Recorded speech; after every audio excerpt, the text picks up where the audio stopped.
One World, our multimedia platform, and also our multimedia journey to bring back the Millennium Development Goals at the heart of the Dutch audience.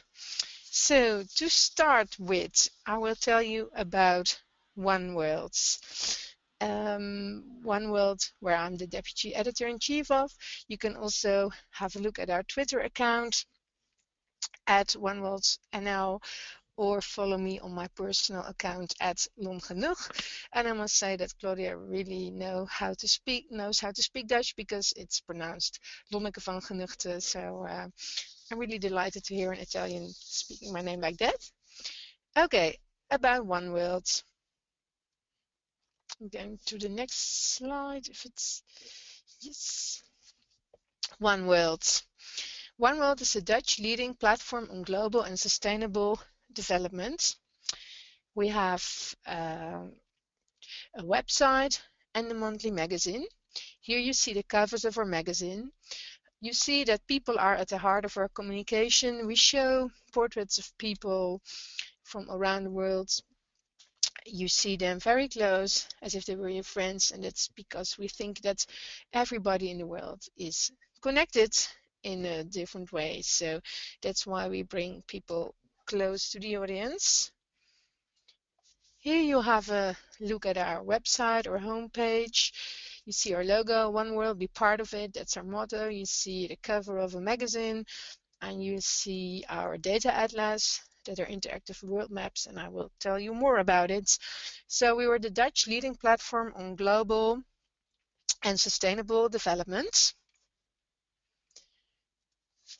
This is where I'm sitting now. I'm sitting at the corner where you see the empty chair there.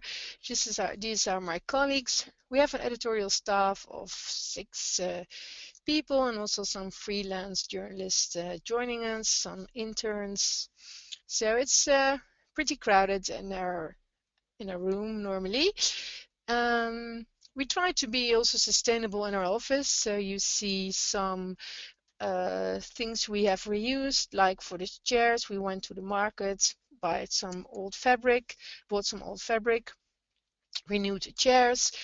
Also, we use those things for the fruit, we use them as our storage. So we have a lot of things we reuse, because if you write about sustainable development, you have to try to be sustainable yourself too, we think. So let me tell you more about our mission. One World is your link to the world. We bring global issues to a local level. We talk about food, clothes, fair trade, about what you eat every day, the water usage, and we tell you how you are involved. For instance, if you buy new jeans, do you realize how many liters of water are used to produce that jeans? You could take a shower 55 times for creating a jeans. So we're trying to make the Dutch audience aware of how they are connected with people in the rest of the world. For that, we use a website, magazine, and also events to gather people, to inform people, and also to engage people. For instance, we organize a water battle where people, young professionals, can work together on solutions to prevent people to use too much water. So we're trying to build communities of people who are engaged and who want to make this world a little bit better in their daily life also. So on our website, www.oneworld.nl, we have daily news, data, blogs, jobs, and also a lot of do-it-yourself. Our monthly magazine has 120,000 subscribers, and we have 130,000 unique visitors a month on our website.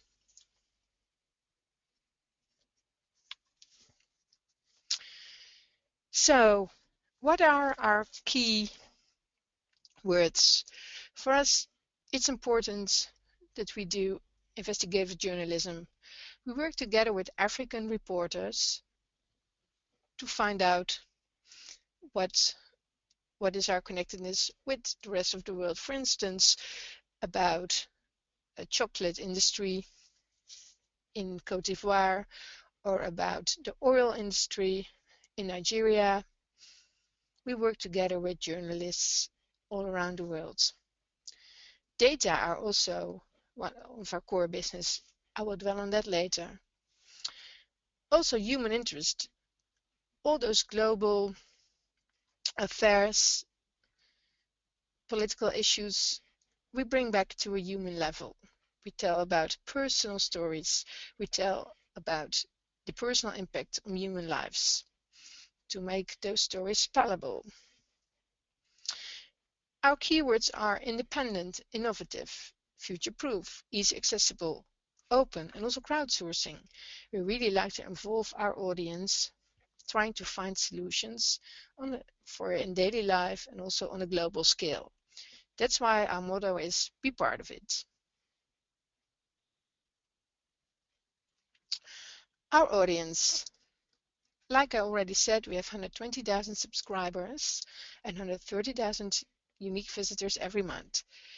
Our audience are citizens who care, who don't want to go to the supermarket and just buy everything they see. They are aware of the implications of people living somewhere else, environmental implications, but also about wages or pesticides, everything about good products and good quality of life you read about in our magazine. Young professionals who want in their job want to improve also the life of people everywhere in the world.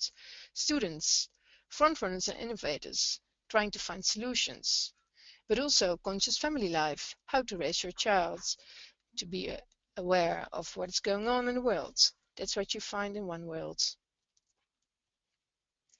Before we go to the Millennium Development Goals, if there's any question about One World, I'm ready to answer. Otherwise, we'll continue to the MDGs. So just wait maybe a few seconds. For the No moment, question? no, the only question Yeah. was about the hashtag for this webinar, and the hashtag is devtelling. So if you want to use it, but no questions about the Millennium Development Goals until now. So the hashtag again is devtelling? Yes, devtelling, like Yes. development. Okay, thank you, Claudius. Yes. Okay, well, then we'll continue. Just get my next slides. The Millennium Development Goals. As you know, they are at the heart of development policies, global development policies. They're the leading goals for people who work on development. I will give you a brief introduction. Maybe most people in the audience already heard about them, but it's just to give you a quick overview to refresh your memory. The Millennium Development Goals are 8 goals, 21 sub-targets, and 58 indicators. I say bye-bye to a colleague. She's going on holiday. So we have the 8 goals. 8 goals to eliminate poverty and social problems. They're about eradicating hunger. They're about universal education for both boys and girls. They're about equal rights for men and women. Reduce the amount of children that die before they reach their 5th birthday. Also to improve maternal health. Like you know, in many African countries, many women die during pregnancy. But also fight diseases like AIDS or malaria or tuberculosis, TB, but also access to electricity, access to clean drinking water, or access to sanitation. That's all part of the MDGs. It's all based on the Millennium Declaration, which was adopted September 2000 by the largest gathering of world leaders ever, which means 189 countries who said, yes, we can do it. Yes, we can. We're going to fulfill our task and end poverty within 15 years. Quite a challenge. So to give you quite an impression of what kind of challenge it is and what kind of figures we were talking about, as the Millennium Development Goals were new because they were talking about real numbers of people and also about targets. We're going to do a little poll. Uh, Maybe we can start with the first one. It's a fact, and you can say yes or no. It is globally 2 billion people live in extreme poverty. Is this true or false?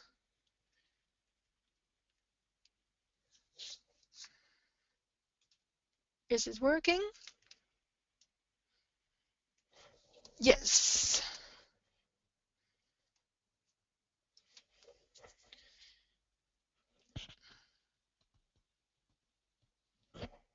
Okay, we have 56, 59, 60. Okay.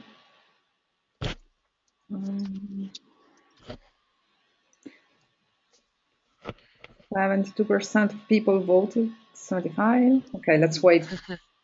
Yes.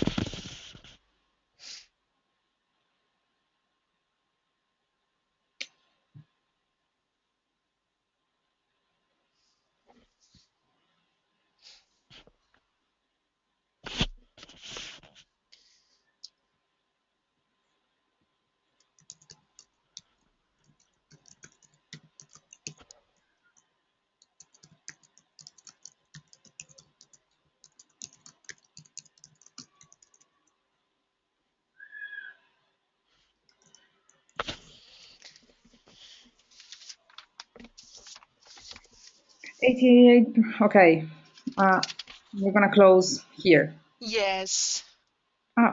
91. Okay, just 9% didn't vote. Okay. Okay, well, yeah, maybe it was too difficult question. You never know. Okay, here's the results. Mm, true, yeah. This one was a tricky one because actually, I can reveal it now, 1.2 billion people live in extreme poverty. This means that this target was reached in 2010. Um, and between 1990 and 2010, 700 million people got out of extreme poverty. Um, so now they're living 50% of people in extreme poverty instead of the goal of 23%. So um, yeah, that's quite an achievement, but still, if you imagine how many people still live on $1.25 a day, it's hard to describe, but at least there was a lot of progress made. So maybe let's jump to the next question. This one, we have another one. It's Here, each year 6.3 million children die before their fifth birthday.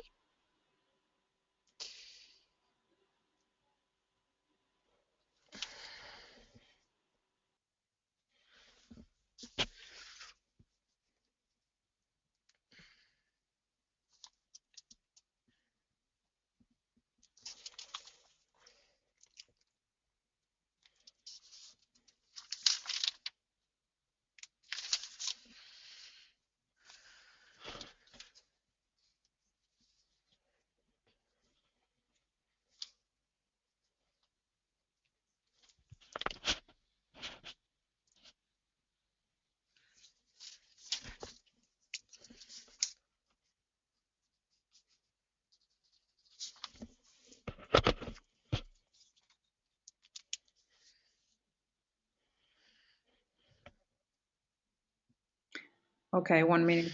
Okay, yes. Here we are. Oh, well, this was apparently also a tricky one. The answer is true. In 1990, the number of deaths of children under 5 worldwide was 12.7 million, and it declined to 6.3 million in 2013. So it's quite an achievement. The goal was set at reducing it by 2/3 at 2015. So Unfortunately, we do not really meet this goal, but there is progress. But sub-Saharan Africa and Southern Asia are lagging behind. And 4 out of 5 deaths of children under age 5 occur in these regions, sadly enough. But the good news is that every day 17,000 children, less children die. So imagine it's like a whole village of children that stays alive and have opportunities and chances for a beautiful life. So at least there is progress, and every life, every saved life counts. So yeah, there's still work to do, but we'll continue that later. So this is for this poll. I also had a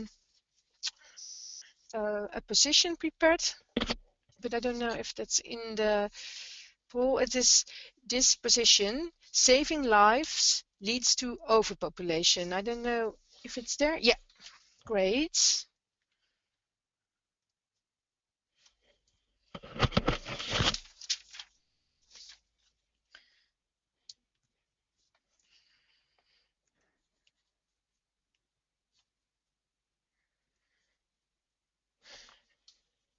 Okay.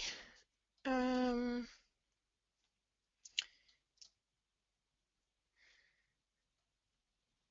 okay, well, I don't know how many people have submitted.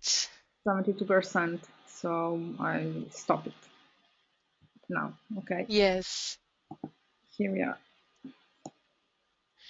Wow, this is a really intelligent audience, because yes, the people who say it's false, they are right, and I will later in this presentation explain why, but yeah, you're very well informed.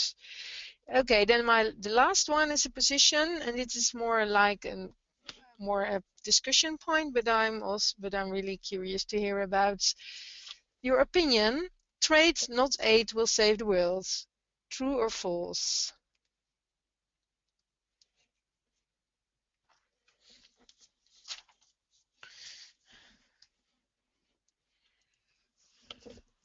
It's funny because I see how people are voting.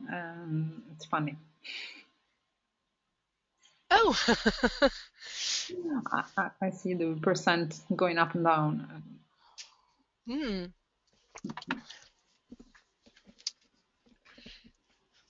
Okay, 88%, 91% voted. So maybe a couple of seconds more. And Yeah, then stop it. people are making up their mind. Wow, wow, wow. This is a very interesting discussion point. Well, we get back to that later, but this one, well, the experts are no, there are, how can I say it? Also between experts or amongst experts is discussion about it, but we will talk about it later, and hopefully after my presentation you will have your arguments for your opinion. So let's continue with the presentation. Um, okay, I'm trying to get back to the presentation.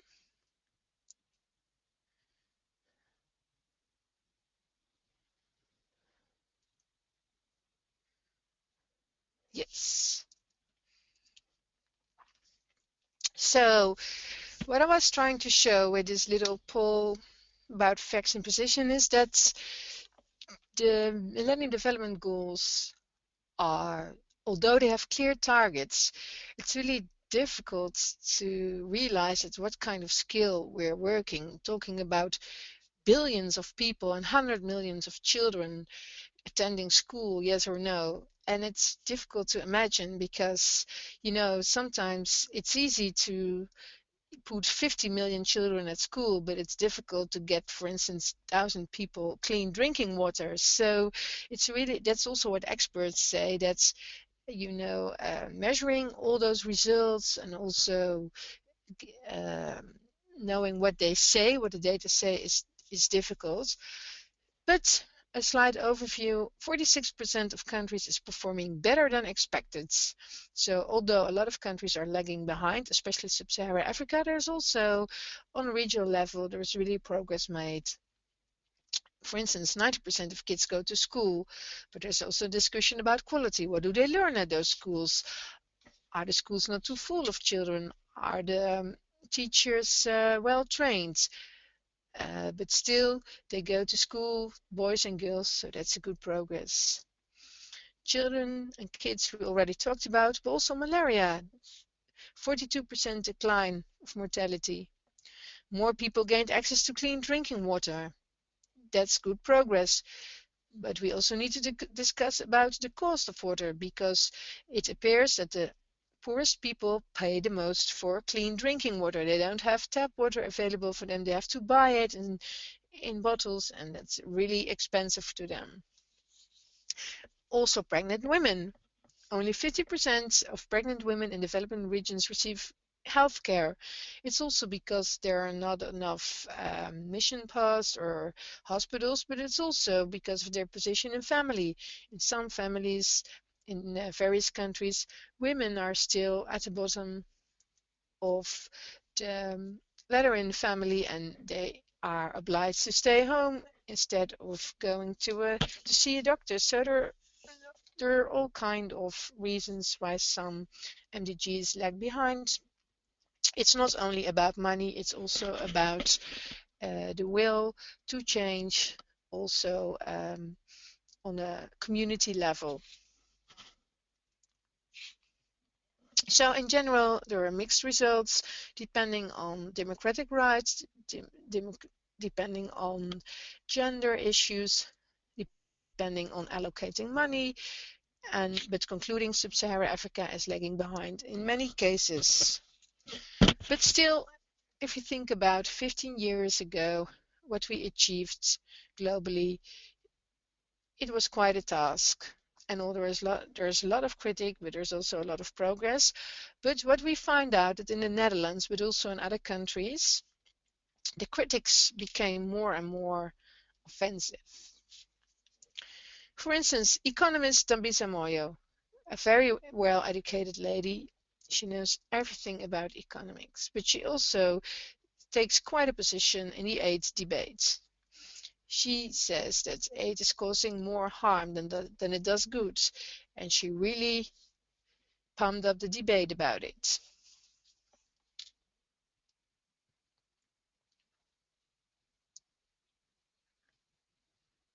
Dead Aid was her best-selling book in 2009, and it was good to have an African voice in the debate, because until then the international debate about development was dominated by white male experts from the West, so she was really a welcome voice. But also the people who invented the MDGs. For instance, Jan van der Moortelen. He was one of the founding fathers of the MDGs. He worked on it for several months with experts from all over the world. But now, 15 years later, he's a little bit disappointed in his own work. He says the MDGs are a very good marketing tool to bring development to the hearts and minds of people, but maybe they make a complicated easy too simple. They simplify a complicated issue.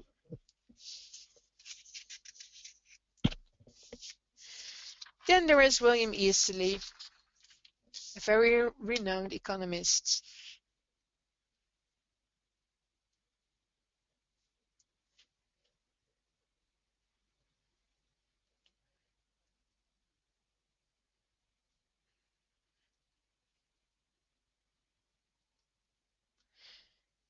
He says that the MDGs are actually quite dangerous in a way, because people had so many expectations at the beginning, and as we saw, a lot of targets will not be reached.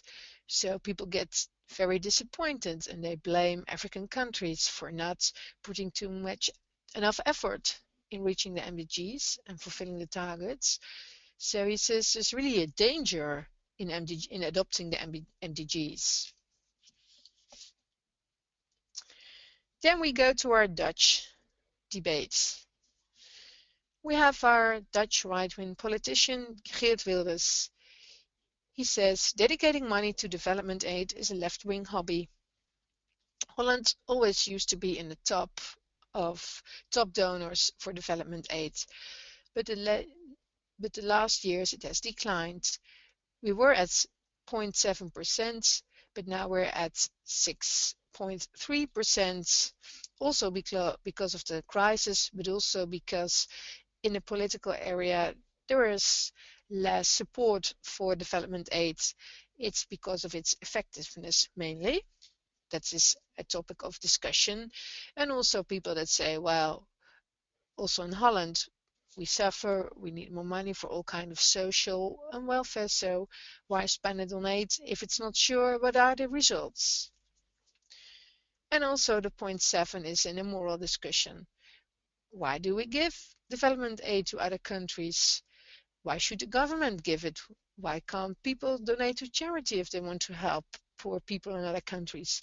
That are some of the topics that are at stake now in the Netherlands, in the political arena, and also in the media. Are there any questions until now? There is Stefania Kanu, and she would like to know where you get the data you showed before about. Yeah, that's a good question. The data I showed before, they're from World Bank and also from UN itself and also from OECD. So because they have each year, they also have progress reports, and that's where I got it from, and also from the ODI, the Overseas Development Institutes, because they provided in reports and also they have data available. And I will get back on that later also in the presentation. Okay, thank you. Is that it? Yes. Okay, about the One World multimedia feature. I will show it here. This is what we had in the magazine. We had it in print and we had it online. This is the magazine one. Because what we thought was that because of this political discussion about Millennium Development Goals, we thought we need to provide a discussion with data, because everybody must make up his mind itself. If you don't support Millennium Development Goals, it's okay, but you should have good reasons for that. So that's why we thought, well, we need to set up a project about the MDGs, bring it back to where they belong, in the heart of the discussion, and let people be informed and make up their mind themselves. Because what we heard was that people were already, throwing them away. It was around 2010 that even, or 2012, that even Ban Ki-moon said, well, we're not going to reach your targets, and that's really demoralizing people to work on them and to stay informed. So we thought, well, let's set up this project. We had 3 levels in the project. It was about informing people with data to fund the discussion with fact-based arguments, but also connecting people, show that the MDGs are relevant to everybody, and also involving the Dutch audience to uh, uh, to also show what they can do, and also to fuel them with some information to get their minds about it. So to work on that, we had to form a team with different skills, because you need data, people who collect data, but you need also people who bring it to the audience, people who analyze, who make a story about it. So we brought together a bunch of people with different scopes and skills to make it work.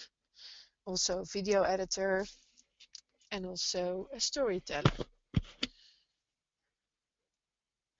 We had some guidelines. What we find very important in all our communication about development is that you don't show any white savior complex. It's what the Nigerian writer Tejukol said. It's, the white man or woman showing as saving other people's lives, people in the southern hemisphere. The MDGs, because that's one of the main problems also of MDGs. It's about West giving money to southern countries for their development. So we didn't want to trap in there, and we wanted to show that MDGs is a global commitment, that we have to work together, and it's not about we in the West helping other poor people, but that it's a mutual responsibility. So no white savior complex. Also, no simplifications. We believe in making stories easy accessible to everybody, but that doesn't mean that you have to make stories too simple. So we want to tell the whole story in different layers, but not simplifying the story. Also, this what we call poverty porn. We don't want that. So no uh, people in poor condition, helpless people, or we want to show people in their own activity, and also to show the what I called already the interrelatedness between people. And also, all journalists know this adagium: show, don't tell. Let data tell the story, because data can speak for themselves. For that, we have our data atlas, and I'm now trying to get out of my presentation to show the atlas, but I will first tell you about some myths we debunked also using the data atlas.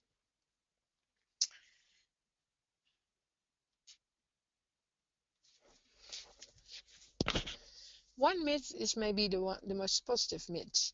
We're done, we managed to halve the amount of people that live on less than $125 a day.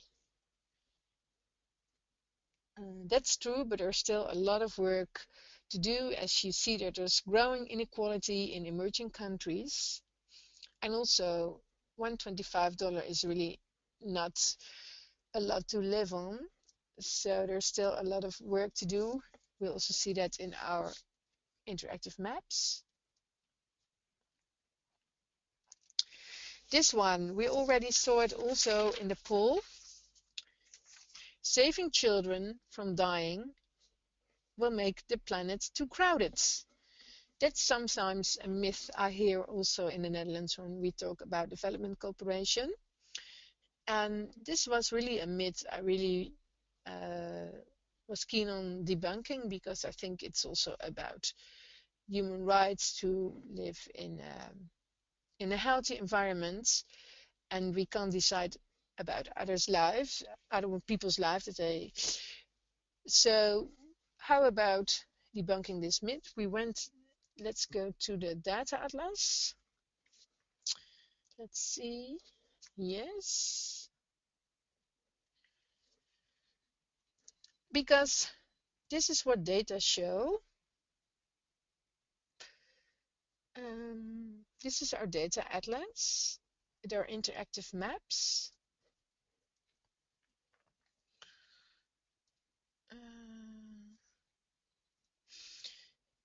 You see it's in Dutch, but this is about child mortality below 5. Here we're in 1960, and this is 49 per 1,000 children. And this is more, but say for instance, I can show you how the colors change during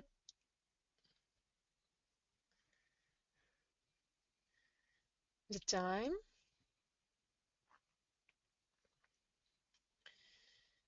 But let's go back to Brazil.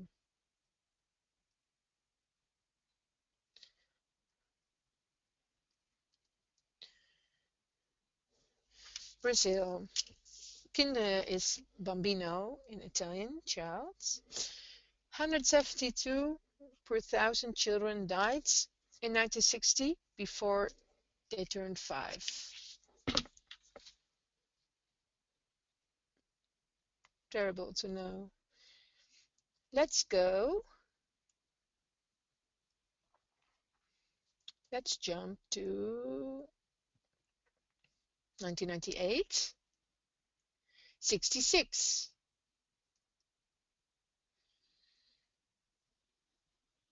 1992. 56. 1996. 44.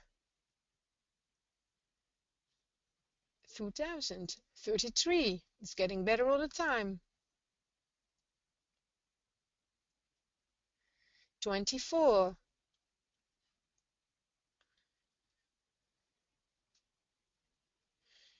18. We're almost counting to 0, but the most recent 14. So in 2012, it was 14 children. So it went down from 172 till 14 children. 14 is still 14 too much, but it's a big progress. So now let's see how many birds. This is how many children a woman gets during her life. 1960, Brazil. 6 children.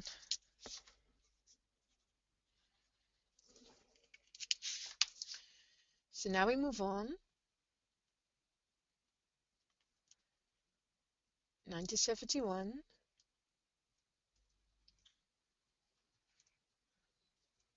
4 already.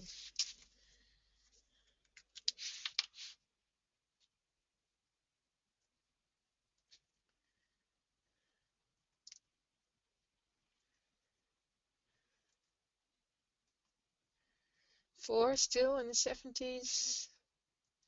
Let's jump to 1990. 2.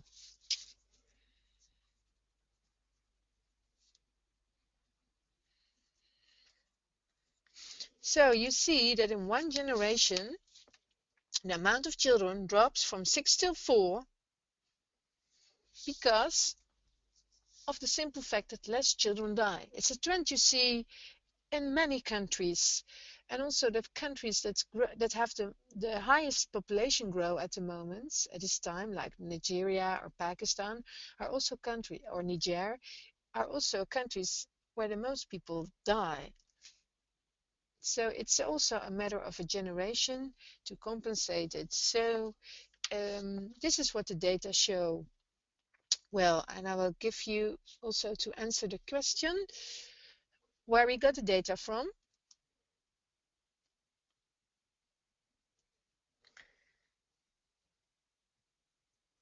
Here you see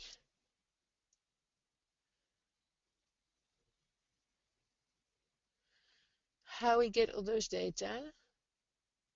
We got it from World Bank and UN.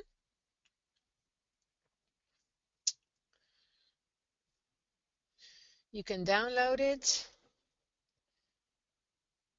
Here you get the API to also to connect with others.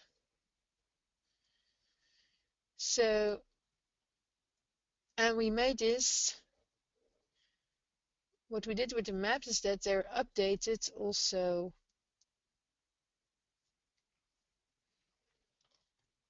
automatically. So they're always the most recent figures.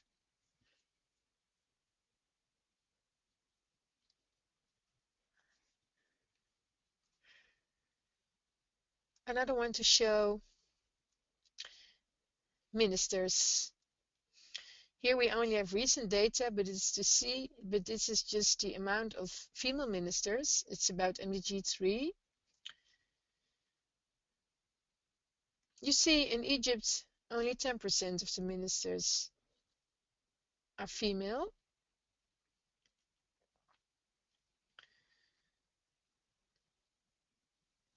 Nicaragua, 46%.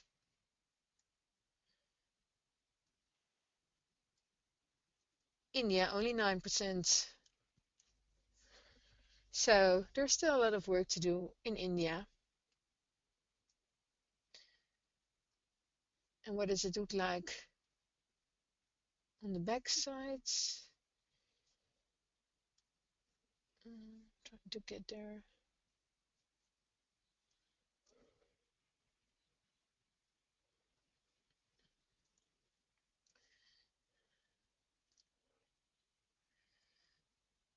So this is from World Bank, and here you see how we get it, all the data. We programmed it to get it here in our atlas.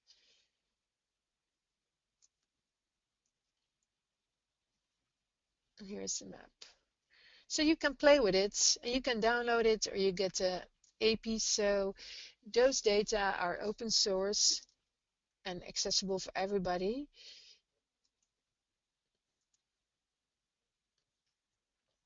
So um, I will go back to the presentation unless there are questions about our data, then I can answer them maybe using the data atlas.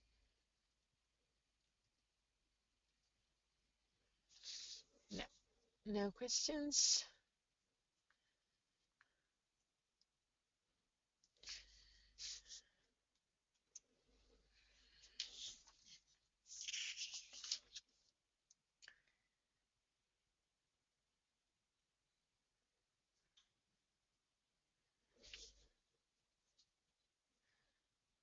So, yes, this is also another myth.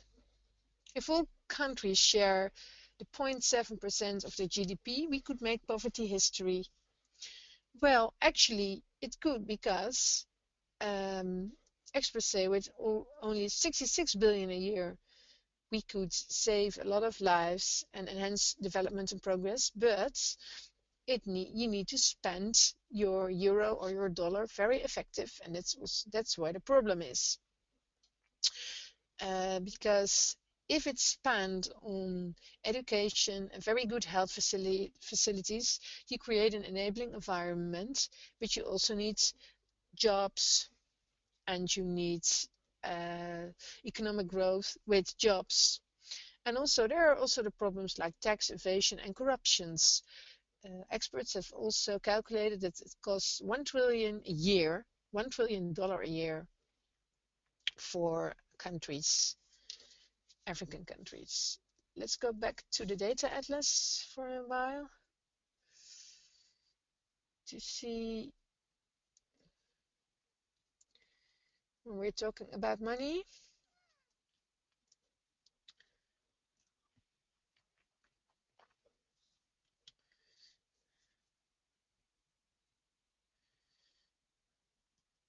What you see here is countries and how many development aid they get compared to their national budgets. Congo, 17%, DRC. Mali, 10%.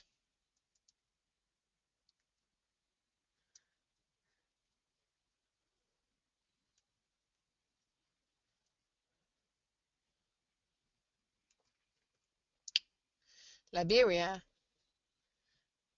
it was 2010, they get 127%.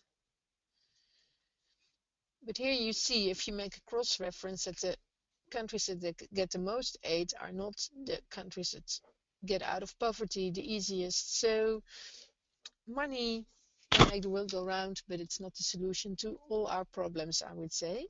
Let's go back to the presentation.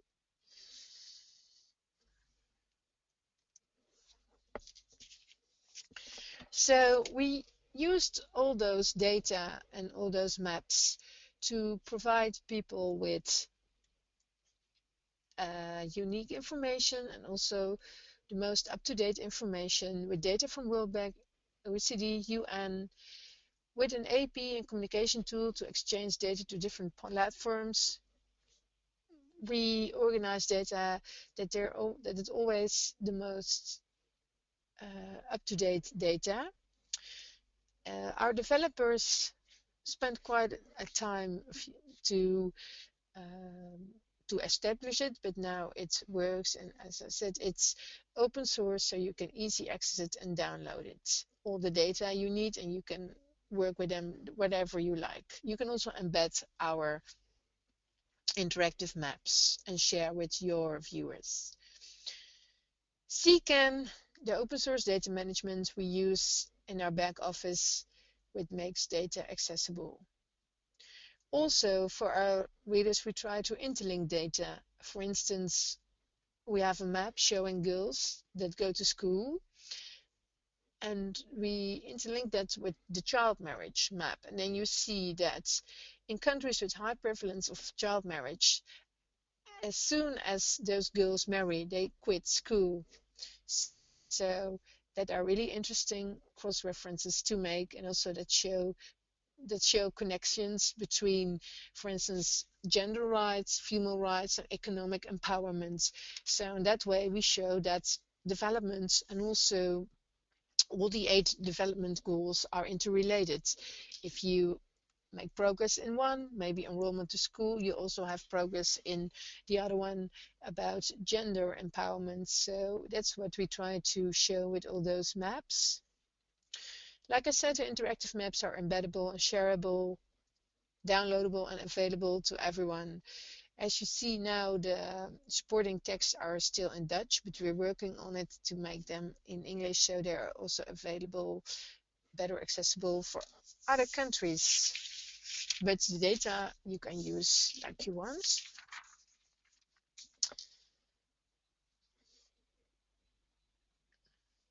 Okay, we didn't only want to work with information, but also, reach the audience at the heart.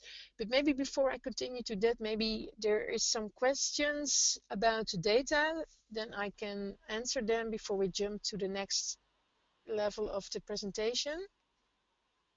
Not now. So if you have questions, go. Okay. Okay, Okay. well, just Well, Papa. Um, what I was saying, it's not about only information, it's also about reaching people at the heart. And also, what, like I explained about our guiding principles, we don't want to show images of Western people giving aid to aid recipients in southern countries, for instance, um, helping African child or children at school.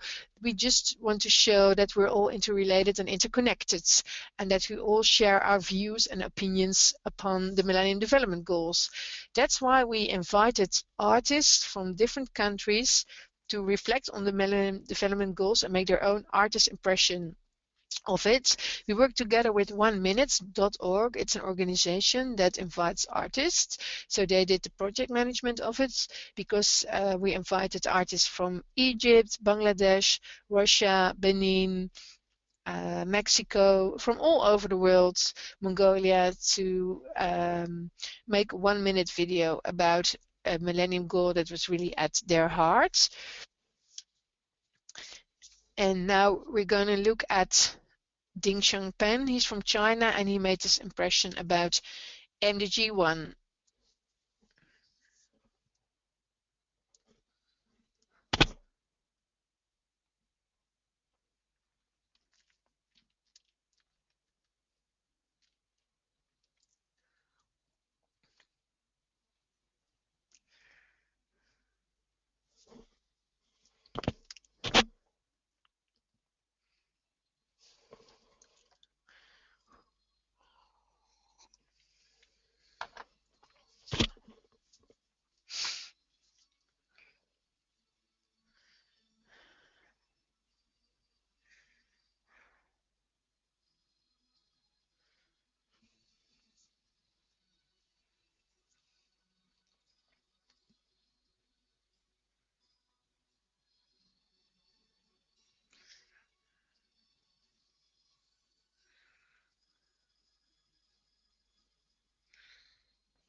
So yeah, this was we found it very interesting because normally when you have those project videos about development and MDGs, it's mainly the same script.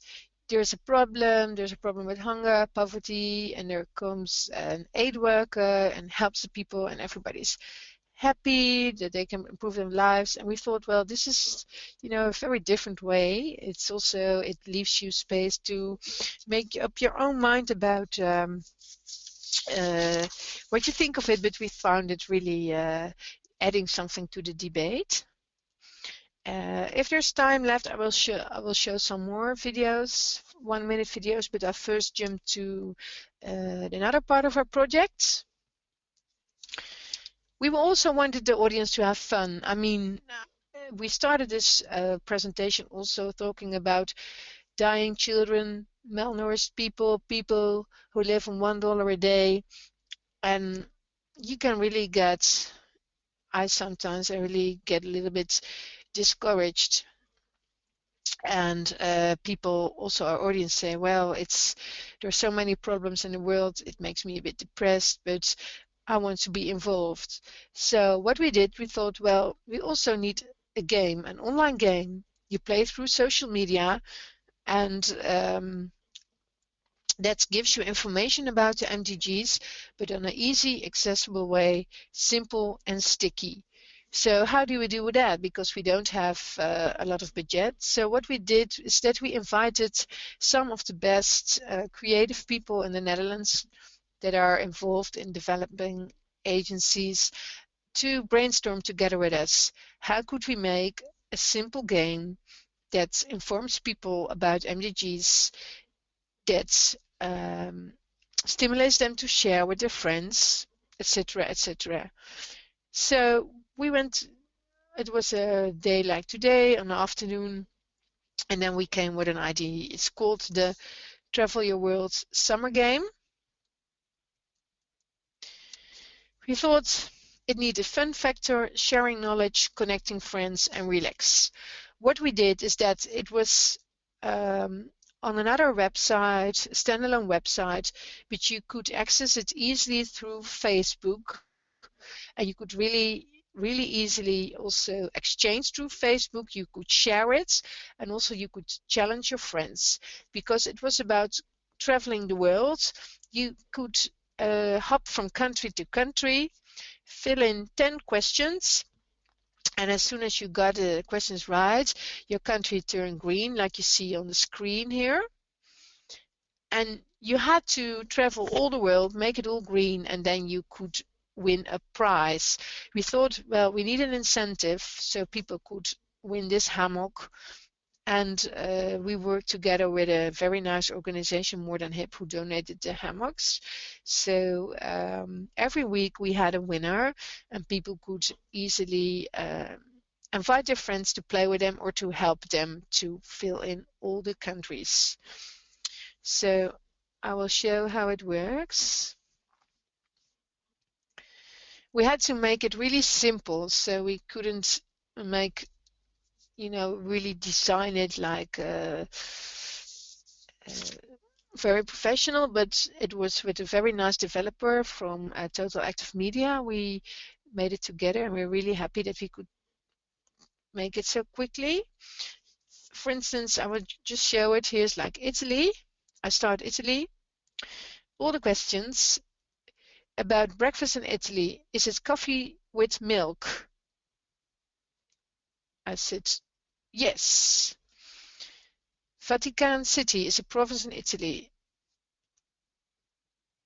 I say no. Calf in Greek, yes. No colonies, no, not true. You had Eritrea. Flora is the richest of Europe. Yes, it's a beautiful country, Italy. Okay, now I've conquered Italy. I traveled Italy, and now can choose another country, or I can share with my friends. I can invite friends, and so fill in all the map. So these were some questions, more touristic questions about Italy, but we also made, questions really related to the MDGs. So that's also a combination of fun and information.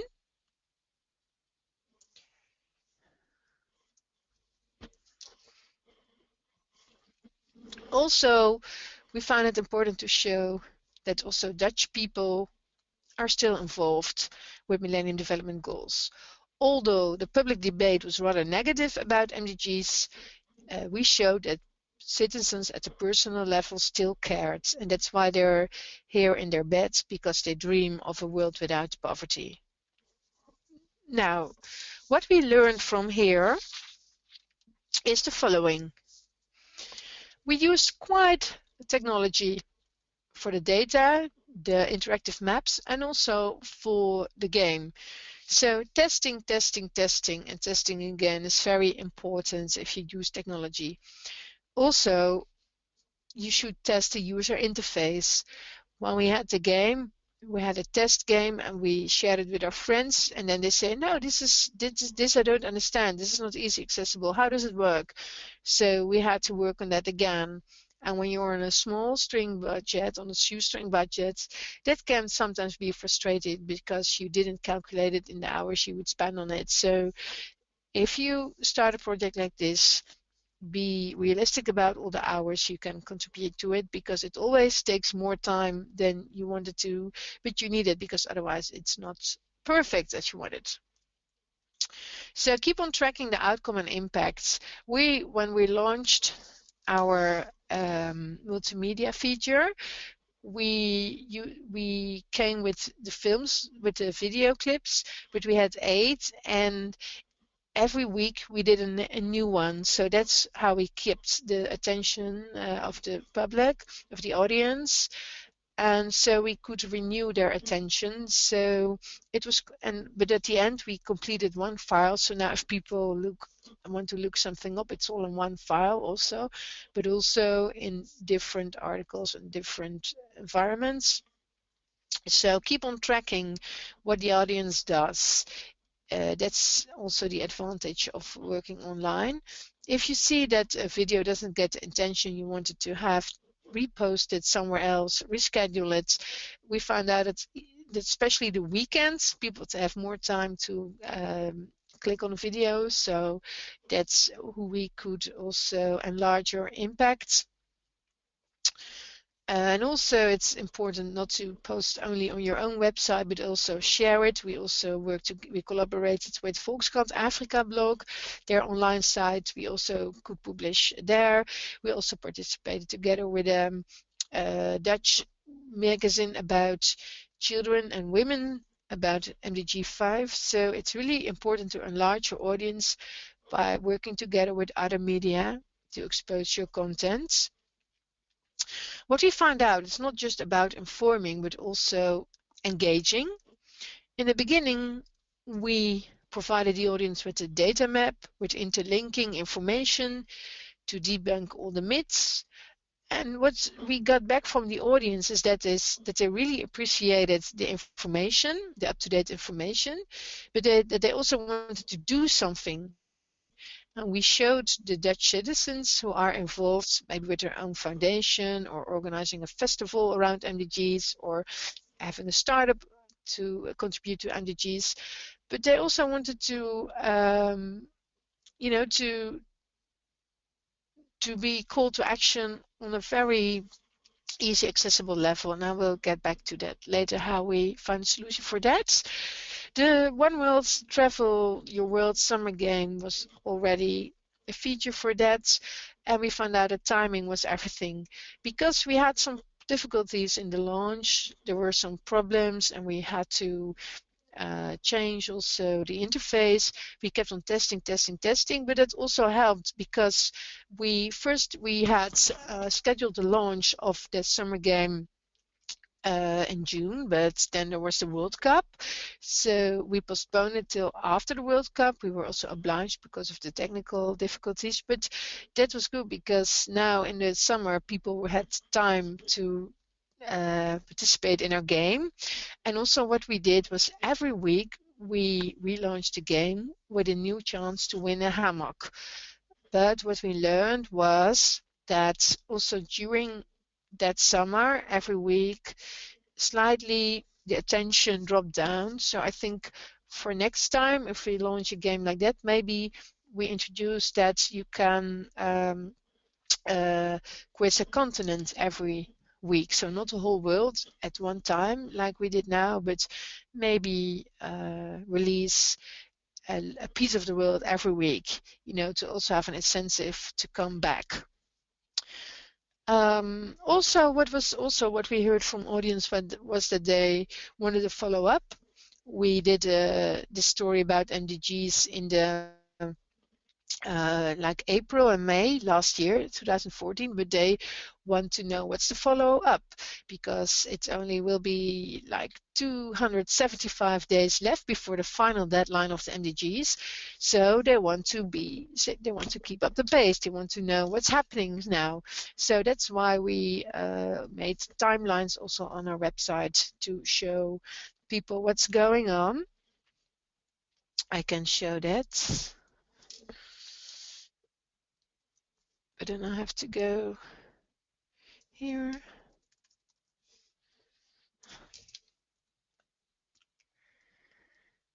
Take some time.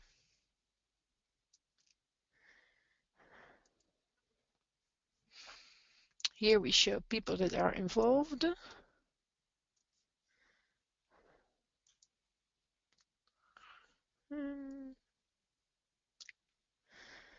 Let's have a look.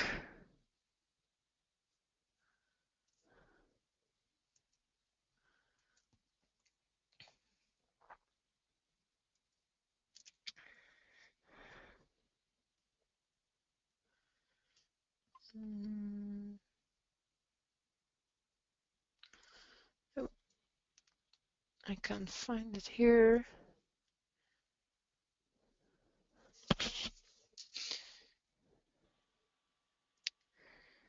I wanted to show the timeline, but apparently we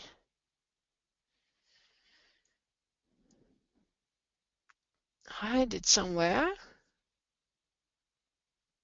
Okay, in the meanwhile, if anyone has questions, Yeah, oh, that's maybe a good idea, Claudia. we don't have questions for the moment, but maybe. Oh yeah, there it is. This is Okay. a timeline we made. I'm sorry it's in Dutch, but it's just to show people what's on the agenda.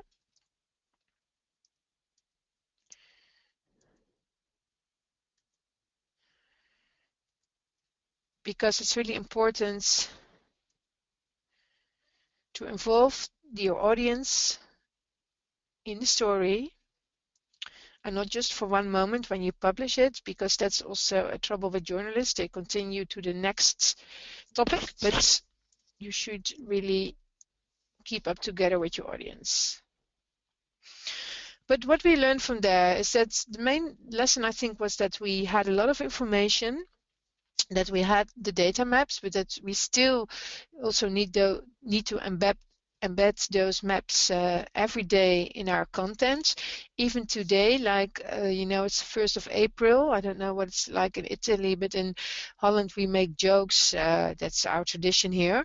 So we made an article using those data maps, a little bit like I did in the poll, that our audience has to check yes or no about some development facts, just to keep in mind of the audience about the Millennium Development Goals.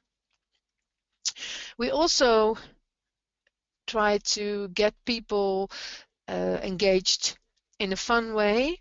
For instance, on the MDG 5 sexual rights, we organized a pillow fight for love. You see people here fighting with cushions. I could really recommend it because it's a really nice workout and really good against stress. We organized it as a pop-up event on the Rotterdam Central Station. There we showed up suddenly with like 200 pillows, and we gave those pillows to people who were just walking there, and they had to slap each other. We called it Pillow Fight for Love, to make people aware of the importance of equal sexual rights. And we always try, Here you have an impression. It has no sound, but it's just to see what happened. Just in like 10 minutes time, it was crazy. People just took a pillow and they slapped each other, and then after 5 minutes, everybody was gone. But we took, as you see, there are people taking pictures. We posted those pictures on our website. People could go to our website to have a look at their fun picture, but then they also had get information about MDG5, because we really believe that you need what we call a sandwich of fun but also information. That's the same what we do also with water. It was, as you know, the 22nd of March, it was World Water Day. And we want to make people aware of MDC 7, clean drinking water for everybody. That it's especially it's a human right, but not everybody has access to clean drinking water. And also, like I expressed before, sometimes there is clean drinking water, but it's really expensive. As you know, also in the south of Europe, people are facing some difficulties with water. So that's why we made this movie. Oh, let's go back.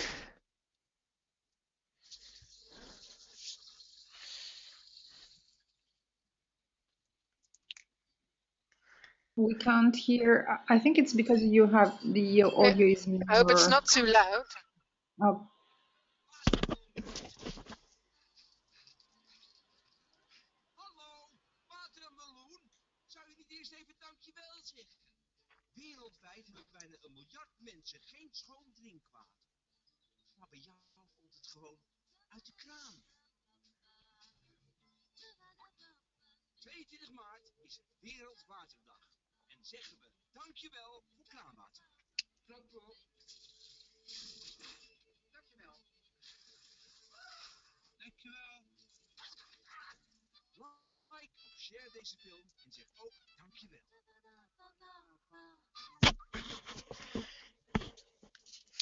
Yes, this film video we made almost for free. We only had to pay some flowers for the people whose kitchen and bathroom we used, showers, because their houses we used for a day with our film crew, because the film crew and also the actors, the one with the yellow shirt is quite famous in the Netherlands.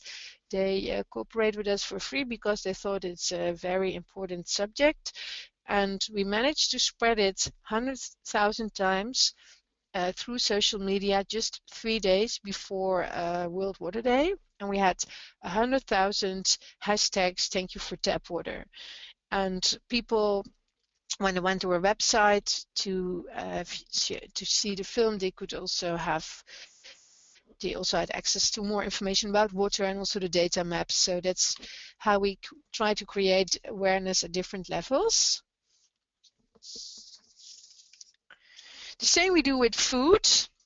We have what we call Food Guerrilla. It's about good food for everybody. As you see, people still there are still 1 in 9 people globally that are malnourished. And we like to emphasize also that good food is really necessary for a good mental development of children. So not only calories, not only rice or potatoes, but also proteins, maybe an egg, maybe chicken, maybe fish, and beans, and also vegetables. So we try to create awareness amongst the Dutch audience, that also being conscious about food, not throwing food away, being conscious of the food chain, maybe buying fair trade to provide producers in southern countries with a more income, that it also contributes to eradicating hunger. So that's why we have established a platform called Food Guerrilla, and they're all the Dutch, mainly young people between 20 and 30 years who are involved in getting better food, are participating in it. And also because good food is not only a problem in southern countries but also in western countries, we try also to emphasize on that, because also in Netherlands you have people who eat too much sugar, who get too fat, obese. So we try to get attention for that problem, but also in a fun way. So we work together also with a creative agency. and they made this movie.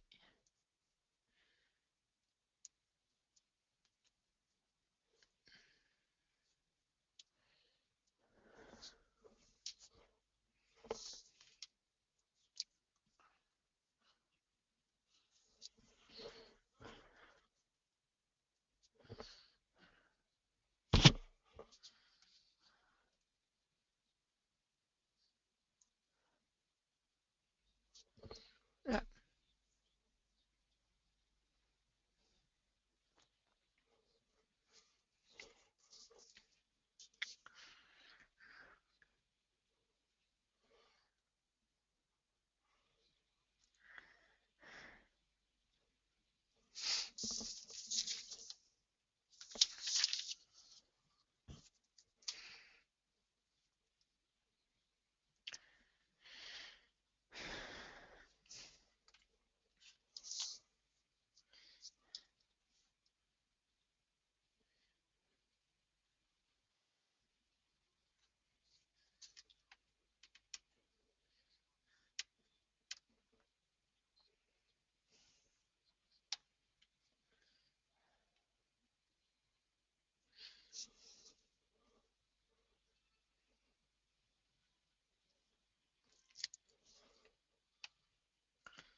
Well, that's also to show how we try to play with prejudice, with expectations. Maybe you recognized, oh, oh, wait, let's go back. YouTube is still, sorry. So that's how we try to play with, stereotypes, with marketing tools, and in that way create awareness about foods. So this is at a glance what we're trying to do. We're trying to combine information with activation, with engaging, but also with fun to make people aware of the MDGs and also development at a larger scale, and also about the role they can play in their daily life.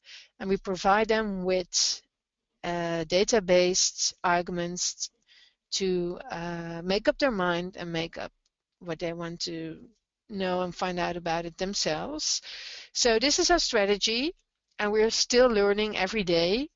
Like for instance, Eat Broccoli film was very successful, also the water film, but also with the artist impressions, we need to plug it again and again to get more audience, but we attracted a more international audience, so that's also nice. So we're learning, and we're learning, and I think, yeah, just trying and also use social media to spread the information is very important, and also yeah, keep track with the data and provide the audience with good data and up-to-date data maps.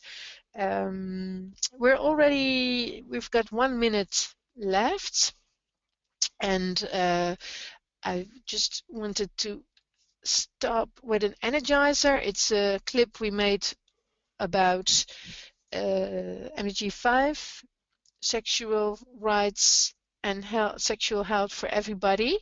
We worked together with artists in South Africa, with photographers, and we made a clip in South Africa, and we worked together with a Dutch DJ who dedicated one of his songs for us to for free. His name is Sluwe Vos. But maybe first there are some finishing questions, and I'm ready to answer those.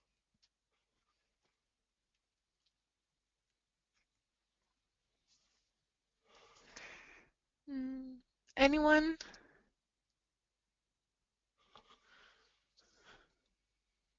Okay, there's a question No. by Alessandra. Okay. She wants to know Hi, Alessandra. what will it happen in September this year in your One World's work? There will be SDGs instead of MDGs. What will be the impact of this change? Oh, that's a good question. I think, yeah, we have to also to change our data sets because, as you know, there will be 17 SDGs. There will be 169 targets. Not all of those targets are measurable, but most of it is. Um, so we will change also, or we will adapt our data maps to collect those data. It will also be a challenge because, for instance, what was the advantage of the MDGs is that there are several targets that are easy to measure. You can count how many bed nets you distributed. You can count how many children are vaccinated. You can count how many children are at school. Whereas the Sustainable Development Goals set will also contain some um, targets that are not that easy to measure. I mean, how do you measure climate change, or how do you measure the regulations or mitigation? How do you measure the jobs that are created thanks to those goals? So that will be a challenge, but we're working also with other development organizations that are really keen on measuring those data. So I hope that we will be able to, yeah, to collect those data. And also it's interesting because we've now been working on those data since like 1 year and a half, 2 years, and there were already many sets from the 90s. So we had to fill a box and we could just, make a timetable also. But now we have a new starting point, and every year we will collect and collect. So I think that's also makes it more exciting, I would say. And also, there is a lot of improvement if you compare it, like in 1990 there were a lot of countries where people just, wrote down on paper how many children were in the classroom. And to get access to those data, people really had to go into, those remote villages, go to those closets, get those papers with all those ticks with all the children, and then put it in Excel. And I hope that now uh, all all those organizations that are working on apps also to collect data in an easy way, that will really help also to make the results more transparent, more easy accessible, and also that there are more data available, because I didn't show it in our maps, but there are many lacks of data. So I think the Sustainable Development Goals that hopefully will be adopted in September will be a new starting point to get more transparency, to get more openness about data, and also about collecting data. So I hope this was a useful answer to the question. And then we have two more. Yes, she says thank you. So I guess it's Yeah. satisfying. Two more questions that are similar. So, how do you measure the impact of your campaigns? And so, can you say that your strategy is working, and how does your audience react? Well, oh yeah, that's also a good question. I should have put it in the presentation. What we do is the following. Um, we have our visitor numbers. Like everybody knows, you can do it easily with Google Analytics. We see how many people visit the page, also how many people shared on Facebook and Twitter. Also, we look up how many people search for Millennium Development Goals, Millennium Doelen in Dutch, and we saw really an increase after we started our project now a year ago. So that was just, counting the numbers. Another impact is other media that are inviting us or finding us, because when you're in Google typing Millennium Doelen, you get on our website. So also, like for instance, the Dutch News Radio, or even television, or also, student associations with seminars, they know how to find us and invite us for for lectures, anything. So yeah, we see that also online we have that impact. And what we also do is we have also panels with our readers and visitors. So once a year, or no, twice a year in the beginning, and at the end of the year, we invite people also to talk about subjects, and then we try to get to know if our website contributed to their awareness. And also we have online surveys, and then we ask about if people do share information, if people go to see movies, or maybe in their supermarket, if they do the groceries in a different way. And we also have some questions like I did in the beginning with the poll, to know what kind of information people remember, and if also their knowledge on the MDGs expands. And yeah, that's the case. So yeah, we're that's also what's encourages us to continue, because we see that both the knowledge and engagement of our audience increases, but it's still also a challenge to enlarge the circle. We know that our audience also talks with other people about the information they get from our platform. Also, they share articles, but we want that level to go up. So that's our challenge for the next year, or maybe with the SDGs. So I hope this was a useful answer. Um, I guess. Any more questions? Or it's Oh yeah, we're over time. Yeah, yeah, 7:37, so maybe if yeah. there's no more question, we can stop here. Okay, so thank you, Lonneke, very much. Thanks to all the people who participated into this webinar. It was really interesting. So hope to talk to you soon and work together again. Yeah, people can always find me for more information, or yeah, I will be happy to share. And thank you for inviting me. Uh, maybe I can put on the music from our MDG5 clip, just to fade out, and that everybody leaves this session with a lot of energy to write and talk about development. Thank you very much. Yeah. Thank you. I'll put it on. Bye. Bye bye.